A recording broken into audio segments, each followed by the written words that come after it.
अस्सलामुअलैकुम रहमतुल्लाहि व बरकातुहू। जिस शख्स की रात को आँख खुले, नबी सल्लल्लाहु अलैहि वसल्लम ने फरमाया, जो शख्स रात को बेदार होकर ये दुआ पढ़े, ला इलाहा इल्लल्लाहु वहदहु ला शरीका लहू लहुल मुल्कु व लहुल हम्दु व हुवा अला कुल्ली शैइन कदीर। उसके बाद अल्हम्दुलिल्लाहि सुब्हानल्लाहि व ला इलाहा इल्लल्लाहु वल्लाहु अकबर। फिर ये पढ़े वला हौला वला कुव्वता इल्ला बिल्लाह।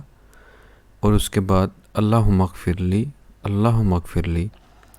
ये कोई दुआ करे तो इसकी दुआ कबूल होती है। फिर अगर उसने वज़ू किया और नमाज़ पढ़ी तो नमाज भी कबूल होती है। सही बुखारी की हदीस है।